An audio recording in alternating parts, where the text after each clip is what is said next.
como les anunciábamos, estamos con el doctor Zubida. Buenas noches, muchas gracias por estar. Buenas noches, gracias a usted. El doctor Paisé, gracias. Gracias por la invitación. Después del crimen ese de la pasiva que tanto conmovió a la sociedad, en el diario El Observador hicimos una nota sobre la historia del asesino. Y era una historia terrible. Había quedado solo con 7 años, sin padre, sin madre. ¿Estos muchachos son víctimas antes de ser victimarios o incluso después?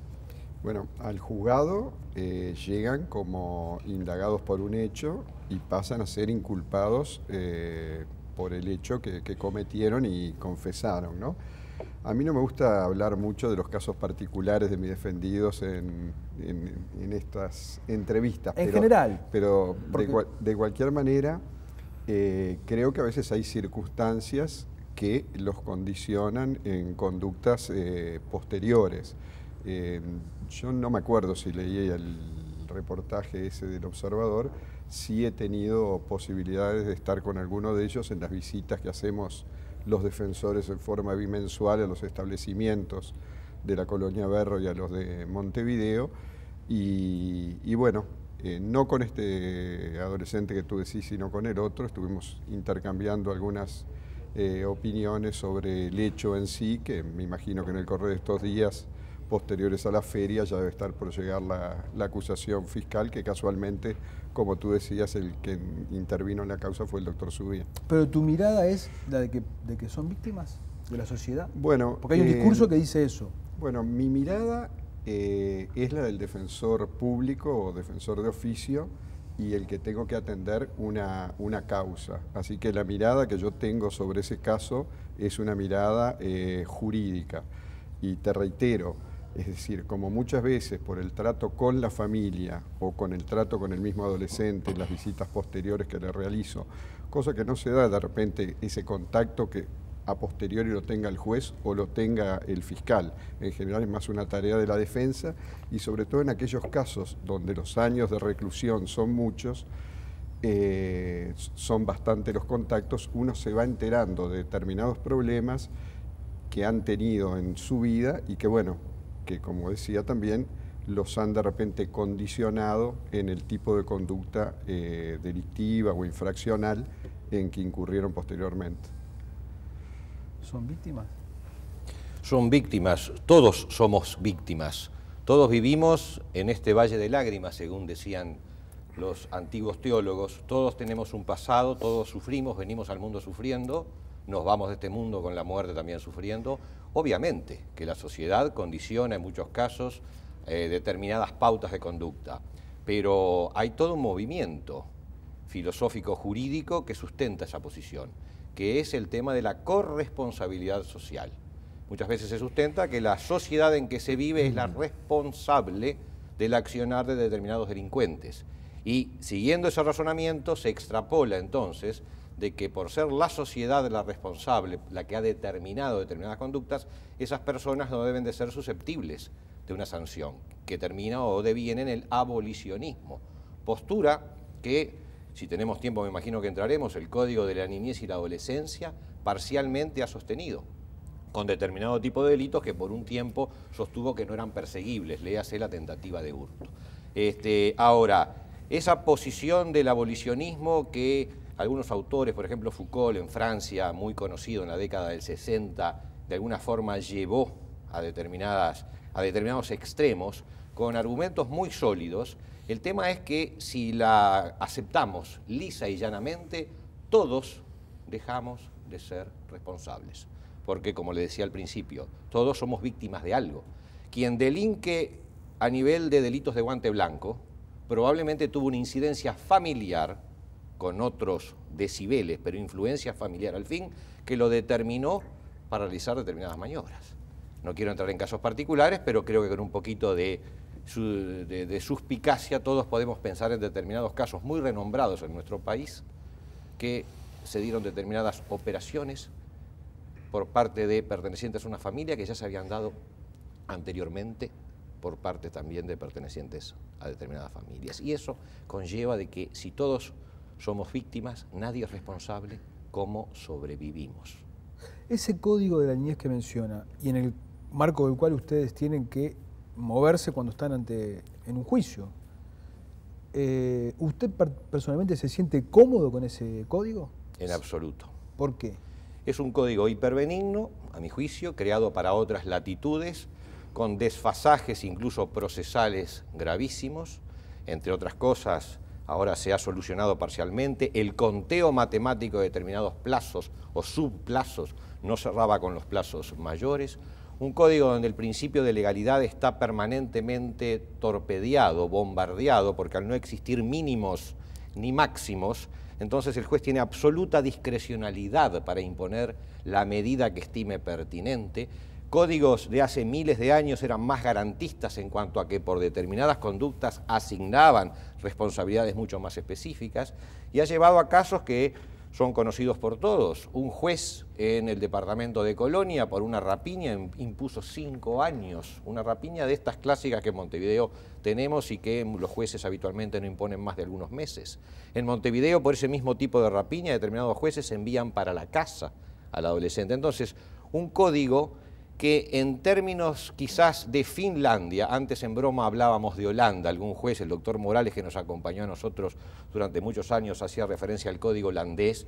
Yo lo subo un par de grados más al norte y yo diría que en Finlandia de repente es un código que podría tener viabilidad. ¿Hiperbenigno es el código? No, digo, yo ahí tengo diferencias sustanciales con la posición de Gustavo, y que, bueno, lo hemos conversado muchas veces fuera de audiencia y lo he escuchado a él, que es un fiscal que tiene protagonismo en los medios, sobre todo en los últimos tiempos. No, yo con este código me siento cómodo trabajando como defensor, porque creo que el código toma el principal instrumento que se ha dado, que se han dado los estados o el conjunto de los estados, que es la Convención de los Derechos del Niño, que fue ratificada por 180 estados, por Uruguay fue ratificada en el 90 durante el gobierno de Lacalle, y creo que el código sabe, el codificador tomó el espíritu de esa convención.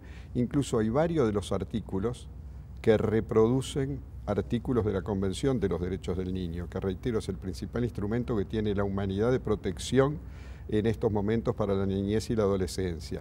Entonces creo que el código al tomar esos elementos se transforma en un código garantista, y creo que es correcto que sea el reflejo de ese instrumento, porque lo que no puede caer nuestro país es en contradicciones entre las normas nacionales, un código de la niñez que vino a sustituir a un código del año de 1934, donde ahí sí el niño no era tomado como sujeto de derechos y era un objeto, y que en su procedimiento, obviamente que pueden merecer algún tipo de observaciones, incluso de modificaciones, como todo código, porque en definitiva es una ley que puede ser modificada. En julio del 2011 entendió el Poder Legislativo que había que someterlo a algunas modificaciones, y así se hizo, otorgando algunos plazos y Pero demás. cuando aterrizamos ese código y decimos, lo decodificamos, el código, en una acción práctica, un muchacho de 17 años entra, mata a 3,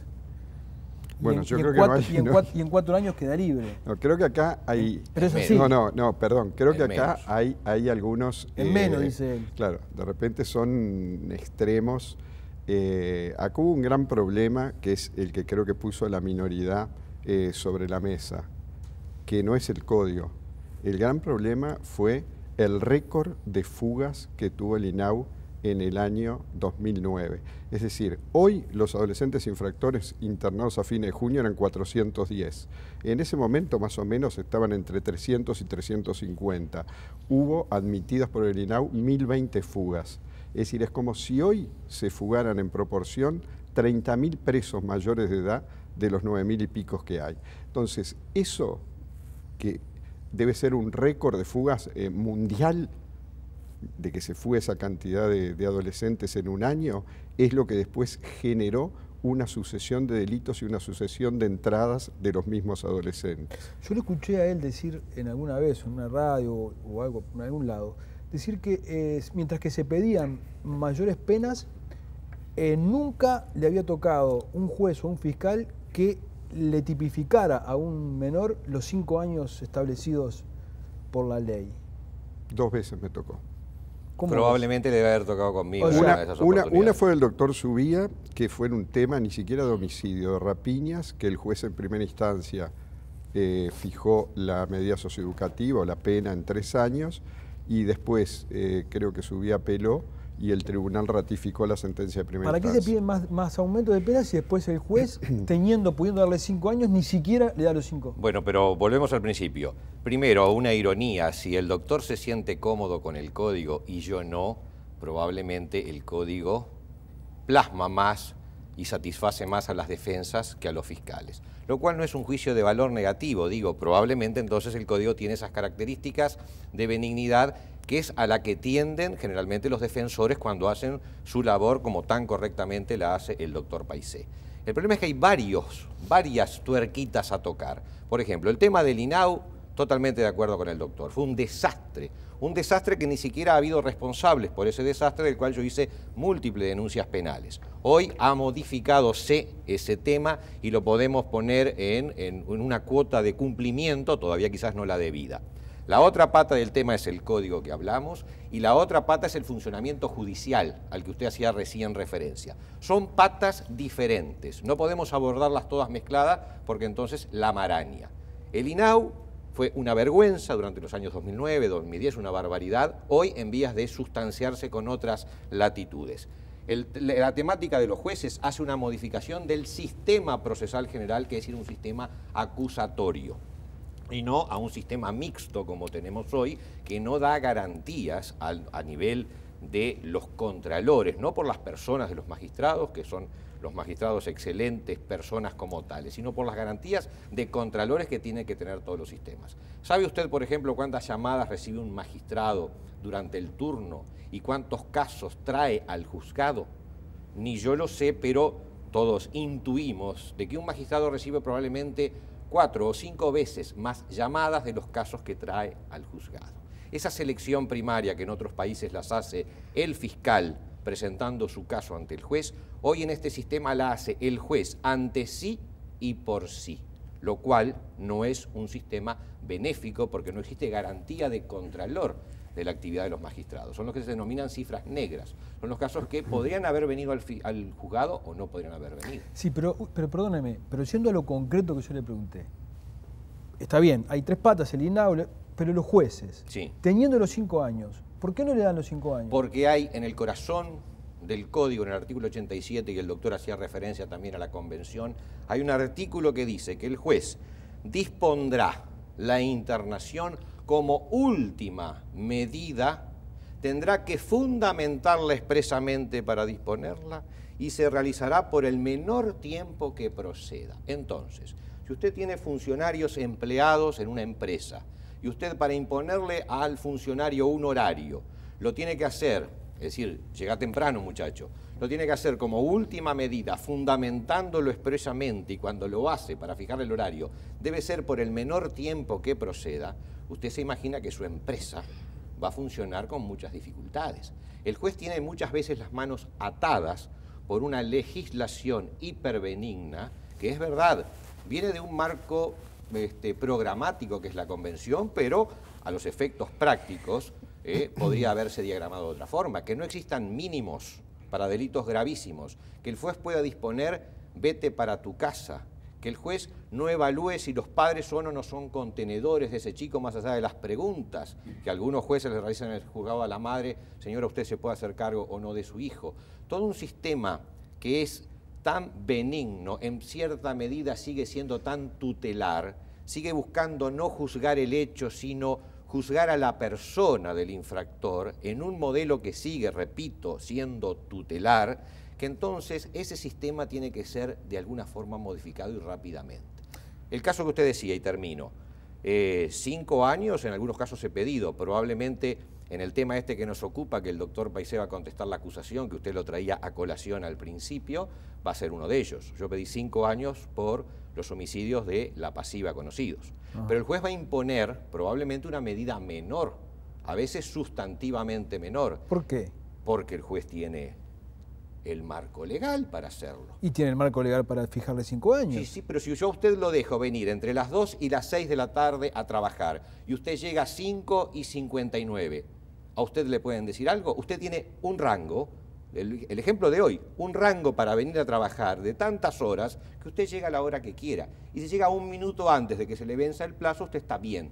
Los jueces no podemos decirle nada en la medida que esa legislación de discrecionalidad absoluta, que es lo que intentamos algunos modificar, el proyecto del Poder Ejecutivo hoy está planteando un mínimo de 12 meses, eso es fijar una no discrecionalidad absoluta. Esos proyectos, a mi juicio, encarrilan la acción judicial como debe de ser lo correcto. ¿Vos estás de acuerdo con mínimos más firmes, más altos? Digo, dos cosas o tres, pues a medida que vamos Sí. sumando temas y va hablando también Zubia. Sí.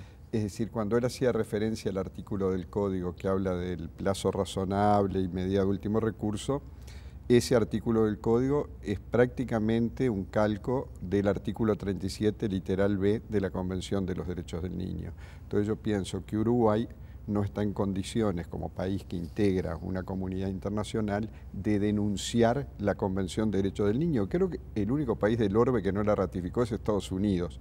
Puedo tener un error y capaz que algún otro. Sé que Estados Unidos no. Los demás creo que casi todos. Ahora, lo de límites y máximos me parece bueno que haya un planteo a futuro que establezca un código para la parte juvenil del derecho penal. Creo que en esta reforma que plantea el Ejecutivo me da la impresión que aquí los sectores políticos que plantearon la baja de minoridad embretaron políticamente a los demás. ¿Por qué? Porque los demás dijeron, bueno, se ha puesto la minoridad sobre la mesa, la minoría infractora. ¿Qué vamos a hacer nosotros? Algo tenemos que hacer. Entonces plantearon algunas modificaciones, que son las que hacía referencia de julio del 2011 y estas que se plantean ahora, que a mí personalmente no me gustan. Y en el caso de ese artículo, que son solamente 3 modificaciones las que se plantean ahora, que fija un mínimo de 12 meses, se incluye, por ejemplo, la tentativa de rapiña.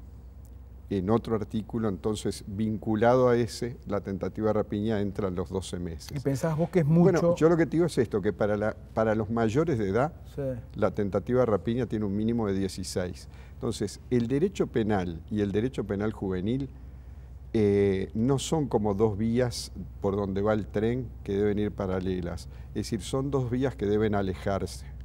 Es decir, porque están tratando a seres humanos que están en distintas etapas. Pero cada vez más los delincuentes de 17 años, ¿no se parecen más a los delincuentes mayores?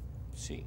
Es más, a veces es un tema de meses, de días, de horas. Hemos tenido muchachos que se despiden de los 17 años y lo dicen en nuestras sedes, se despiden con una rapiña. ¿Por qué? Porque van a cumplir los 18.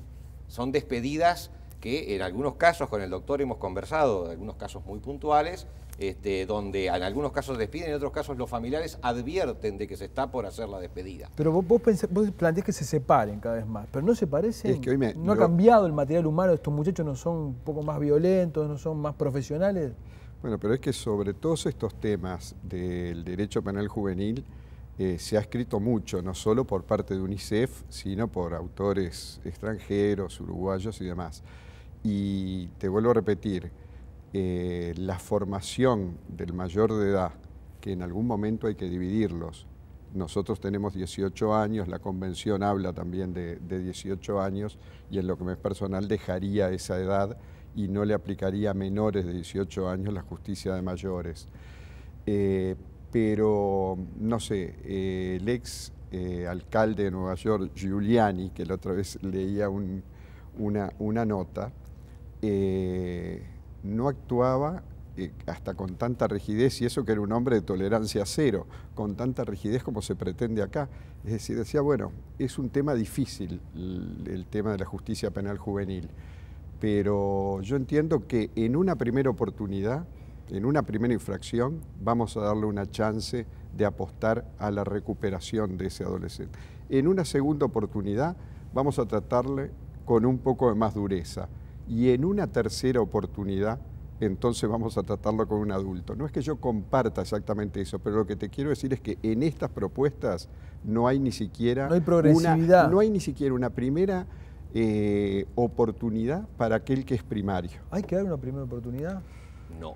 Hay que juzgar el hecho que eso es la responsabilidad que el Código en algunos artículos hace tanta referencia y en otros borra con el codo. El tema que debe ser juzgado es el hecho que el adolescente comete. Si a ese hecho lo empezamos a sumar de las influencias familiares que pueda tener, los antecedentes que pueda tener o determinados elementos de informes que pueda tener, lo que hacemos es una justicia tutelar. Es decir, estamos juzgando no el hecho, sino a la persona con todo su entorno. Y eso no es justicia penal juvenil de responsabilidad integral, que es lo que tanto dice el Código, sino que eso es directamente justicia tutelar. Tratar al adolescente como una cosa de alguna forma y no juzgar estrictamente su conducta. No es violatorio de la Convención el establecer la existencia de mínimos, la existencia de máximos, el cómputo de agravantes. Este proyecto ahora que manda el Ejecutivo, a mi juicio, en lo que yo he planteado, satisfacería un 50 o un 45% de todas las cosas que se han planteado. Lo único concreto que apunta es a fijar ciertos mínimos. Mi pregunta es, un adolescente entra con 17 años, con esa edad que está a punto de llegar a los 18, no es lo mismo con 13 que con 17. Entra con un arma, pone en riesgo la vida de personas, llega incluso a gatillar el arma y he tenido casos que el juez lo envía para la misma casa de donde ese adolescente provino, de donde le faltaron los elementos para hacer de ese adolescente una persona con responsabilidad. Y termino. Sí. Vuelve a esa misma casa y ¿qué hace el Estado? Se le ordena de repente, cuando viene la sentencia, al mes o a los 2 meses, presentarse para determinado tipo de asesoramiento psicológico. Es absurdo, es absurdo. Por otra parte, si partimos de la base de que son cada vez más parecidos en su accionar y que un muchacho de 17 años es muy parecido a un delincuente mayor, la experiencia de aumentar las penas con los delincuentes mayores no ha dado resultado. Sí, En algún caso sí. Pero, digamos, si uno mira, se han aumentado las penas y los delitos han seguido aumentando, ¿no? Delito de copamiento. El delito de copamiento, tan torpedeado en su época por la gravedad de la pena que se le impuso, disminuyó en la época estadísticamente los delitos de copamiento y dirigió hacia otras latitudes el delito. El tema es que delito va a haber siempre. El tema es dirigirlo de alguna forma. Si una rapiña la cometés y cabe la posibilidad, hoy por hoy, cada 3 adolescentes que cometen rapiña, incluso con arma, uno vuelve para su casa. Si una rapiña se comete y el adolescente tiene la posibilidad de volver para su casa, que sería casi lo mismo que un hurto, no estamos dirigiendo con la dosimetría penal la actividad delictual. Yo te he escuchado a vos hablar sobre las condiciones de reclusión, no solamente sobre la pena, sino sobre las condiciones de reclusión. ¿Vos vas a los lugares donde los muchachos están recluidos? Sí, nosotros los defensores tenemos obligación cada 2 meses de hacer visitas en los distintos centros. Y yo creo que acá hay un tema que es el fracaso de la pena de privación de libertad. Es decir, la pena de privación de libertad, la cárcel, ha resultado un rotundo fracaso. Ahora, ¿tenemos hoy algo por qué sustituirla? Bueno, yo creo que las podemos disminuir, pero lo que no podemos insistir es con aumentar el número de presos. Es decir, creo que a una sociedad no le hace bien la cantidad de presos que tiene. Es decir, creo que cuantos menos presos tiene, mejor. Lo que hay que prevenir y combatir es el delito. Entonces, lo que hay que apuntar, como hace poco estuvo un experto, director del Departamento de Criminología de la Universidad de Pensilvania, estuvo asesorando al Ministerio del Interior, Lawrence Shellman, es decir, apostaba a más prevención, más policía en la calle, con más movilidad, Pasamos aquí un tramo de con más presencia. Entonces, él no decía, bueno, quiero más presos porque la cárcel previene. Lo que previene es más policía. ¿Qué hacemos? ¿Es más presos? Las cárceles, por supuesto, que tienen años, siglos, tienen de ser infiernos, que lamentablemente en algunos países funcionan mejor, en otros peor. Pero como decía el doctor, y comparto con él, ¿y qué hacemos si no? ¿Qué se hacía en sustitución de la cárcel hace 300 años? Se aplicaba la pena de muerte. Era mucho más sencillo del punto de vista del Estado tener a un muerto que tener a una persona encarcelada. Si partimos de la base de que no vamos a seguir con esos procesos, el tema son las eficiencias. En eso comparto 100% con el doctor, de que si las cárceles tuvieran más eficiencia, probablemente, entre otras cosas como son los derechos humanos de los presos y la dignidad a la que tienen derecho los presos, que eso es un tema aparte, tendríamos más probabilidades de reeducar. Probabilidades, que no significa certezas. En última instancia, tanto en tema de droga, como en tema de delito, como en tantas otras cosas de la vida, todo pasa por el individuo. Aunque el Estado ponga 100 millones de dólares sobre una persona, si la persona no quiere recuperarse, no se recupera. Modifiquemos, sí, los sistemas de internación para que sean más dignos, que tengan mejores probabilidades. Y hoy, a pesar, repito, de las deficiencias, el INAU está tomando las cosas en serio. Ha mejorado. Ha mejorado, más allá de condiciones de reclusión, sí, que siguen en algunos lugares siendo... Las fugas han mejorado. Ha mejorado en varios aspectos. Las condiciones de reclusión hoy son muy disímiles en los distintos centros de internación del INAU, ¿no? En unas el ocio predomina, 23 horas de candado y demás. En otras vemos adolescentes con mucha mayor actividad y obviamente en esos centros es donde se encuentran mejores respuestas. Para cerrar, ¿qué habría que hacer para mejorar el sistema penal juvenil?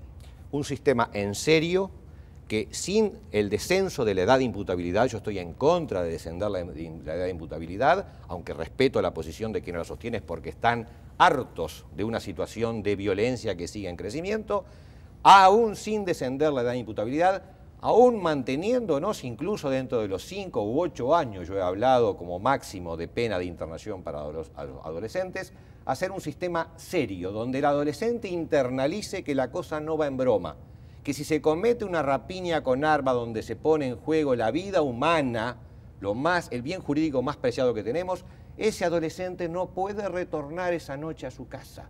Ese adolescente debe de sufrir también la sanción que implica la institucionalización por reclusión. Con las penas que tenemos hoy. Con las penas que tenemos hoy, pero hagámoslos en serio. Por eso el proyecto del Poder Ejecutivo fija en 12 meses, lo cual me parece muy serio. Lamentablemente, a mi juicio, dice que al 50% de ese mínimo, ese menor ya puede salir en libertad, lo cual, hablando en plata, nos lleva a 6 meses. Hoy por hoy, hablando también en plata, los menores recluidos a los 3-4 meses recuperan su libertad.